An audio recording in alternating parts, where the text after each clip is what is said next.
ये student FM में हम लोगों ने कल क्या क्या सीखा था? Valuation of shares. टॉपिक था हमारा वैल्यूएशन ऑफ शेयर्स। उसमें सबसे पहले आपने सीखा था इंट्रिंसिक वैल्यू।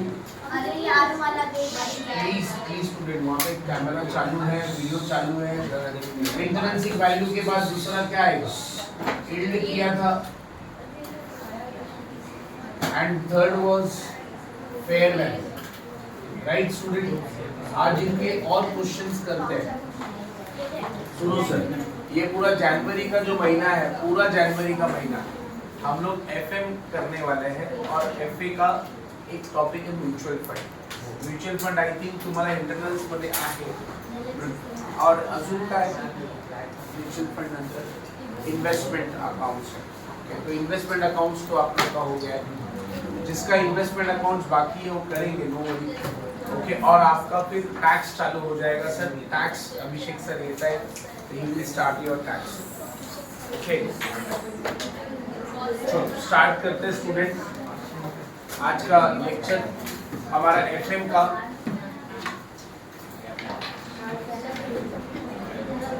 एफएम के लिए मनन प्रकाशन मत लो, एफएम के लिए विपुल प्रकाशन से ही हम लोग सम्स करने वाले हैं। ओके, नहीं मनन प्रकाशन में सम्स नहीं है सर, आप देख सकते हैं मनन प्रकाशन का जो बुक है आपने चेंज करा, त्याच्यामध्ये सम्स नाही आहे, तुम्ही बघू शकता।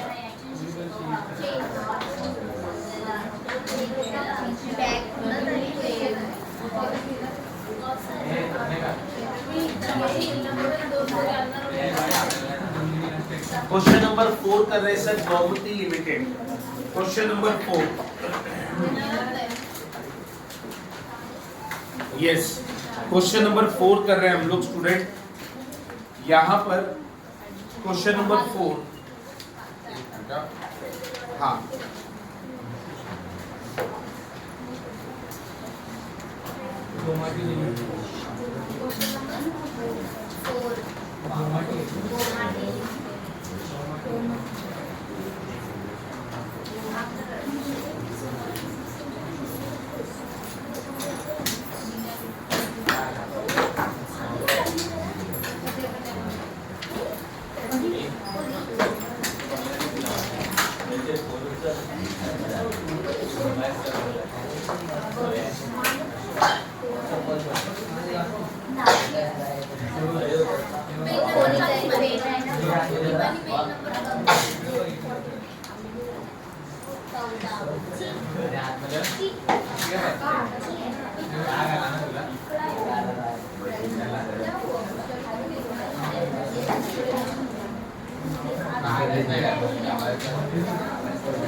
स्टूडेंट 4 तो इजी है, आप कर सकते हैं।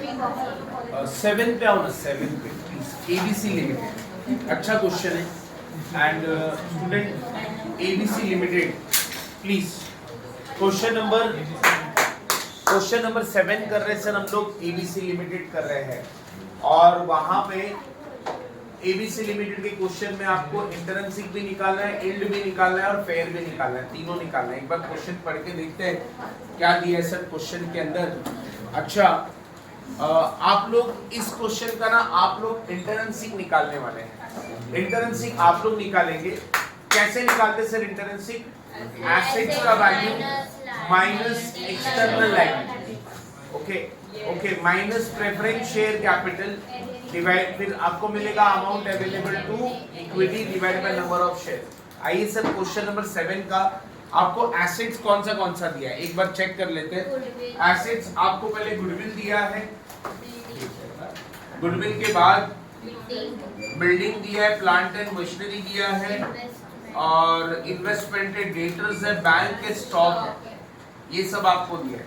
लाइबिलिटी साइड में एक्सटर्नल लाइबिलिटी कौन सा है सर, आप बता सकते हैं? एक्सटर्नल लाइबिलिटी कौन सा है? डिबेंचर्स है, क्रेडिटर्स और बिल्स पेबल। तो आप इसका इंटरेंसिक निकालेंगे। अच्छा, इंटरेंसिक निकालते वक्त एसेट्स का आप कौन सी वैल्यू लेते हैं? रिवाइज वैल्यू एडजस्टमेंट में नहीं दी है, तो आप क्या करेंगे? बुक वैल्यू को लेंगे। चलो स्टार्ट करेंगे सर। अच्छा सुनो सुनो, इंटरेंसिक आप निकाल लेना, मैं यील्ड बता रहा हूँ इसका।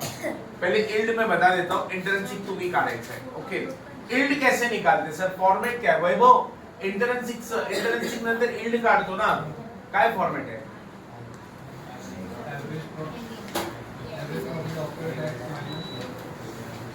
Average profit after tax minus dividend on preference share minus transfer to reserves, बराबर ना?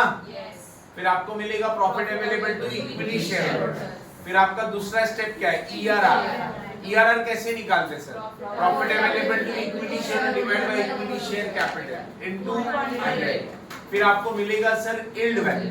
यील्ड वैल्यू कैसे निकालते? ERR upon NRR into paid up value of each share. आओ सर करते हैं क्वेश्चन नंबर 7 का यील्ड। सबसे पहले 1 मिनट सुनना सर, यील्ड कर रहे हैं स्टूडेंट प्लीज। यील्ड वैल्यू में हम लोग को क्या चाहिए रहता है? एवरेज प्रॉफिट चाहिए, बट इस क्वेश्चन में एवरेज प्रॉफिट दिया नहीं, हमें निकालना पड़ेगा एवरेज प्रॉफिट। आप कैसे निकालेंगे एवरेज प्रॉफिट? देखो आपको 5 साल का प्रॉफिट दिया हुआ है, देख सकते हैं आप लोग को 5 साल का प्रॉफिट दिया है। तो सबसे पहले हम क्या निकालेंगे मालूम है? इसमें एवरेज प्रॉफिट। हम लोग यहाँ पे सबसे पहले एवरेज प्रॉफिट निकालेंगे आफ्टर टैक्स। एवरेज प्रॉफिट कैसे निकालेंगे बेटा? एवरेज प्रॉफिट 5 साल का जो प्रॉफिट है 85,000 है, दूसरा कितना है सर? 90,000 है, तीसरा है 96,000, उसके बाद 1,10,000, उसके बाद 1,39,000। इन सबको हम प्लस कर लेंगे, डिवाइडेड बाय 5। 1 2 3 4 5 ना, तो डिवाइड बाय 5। एवरेज प्रॉफिट कितना आ रहा है? 5,20,000 डिवाइडेड बाय 5 कितना आ रहा है? ये क्या है सर आपका? Average profit. अब हम दूसरा स्टेप लेंगे। एवरेज प्रॉफिट में से क्या क्या माइनस होता है सर? एवरेज प्रॉफिट में से माइनस होगा dividend on preference shares minus transfer to reserves, है ना स्टूडेंट? अच्छा, एवरेज प्रॉफिट कितना है सर हमारे पास? 1,04,000। अच्छा, डिविडेंड ऑन प्रेफरेंस शेयर है सर, क्वेश्चन में प्रेफरेंस शेयर ही नहीं दिया है, तो डिविडेंड नहीं निकालेंगे। अच्छा, ट्रांसफर टू रिजर्व कितना बोला है? 10%। तो बेटे 10% किस पे निकालते हैं? 1,04,000 का 10% कितना आता है? इसका 10% आएगा 10,400।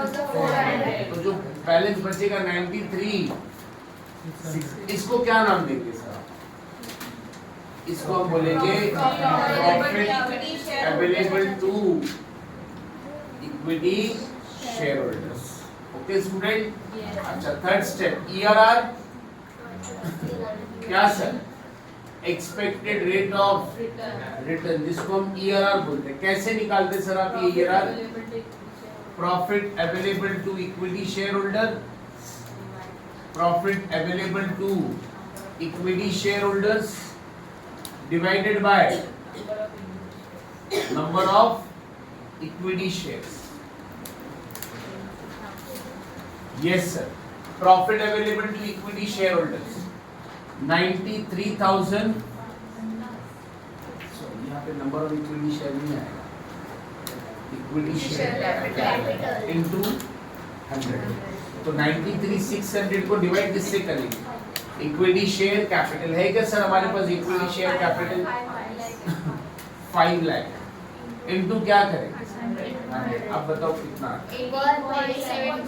18.72% है। अच्छा, उसके बाद फोर्थ स्टेप यील्ड वैल्यू कैसे निकालते हैं बेटा आप लोग? ERR upon NRR into paid up value of each share. Paid up value of each share. Can you tell me student what is your ERR? 18.72। NRR question में दिया है क्या? देखो जरा, दिया है sir NRR, fair rate of return दिख रहा है क्या? 10 into paid up value of each share. Equity share का वैल्यू देखो 10 रुपीस दिया है, कितना आता है सर? 18.72 रुपीस, है ना? परसेंट नहीं बेटा, यील्ड वैल्यू रुपीस में रहता है, वैल्यू निकालते हैं ना आप। देखो रेट रहेगा ना, रेट तो परसेंट में रहता है और वैल्यू हमेशा रुपीस में। Please right it down. फिर इसका आप लोग इंटरेंसिक निकालने वाले हैं। हाँ आज सबमिट आपका, हाँ बोला 18.2%। देखो इसमें इंटरेंसिक बोला नहीं है, बट आप इंटरेंसिक निकालो और फेयर भी निकालो।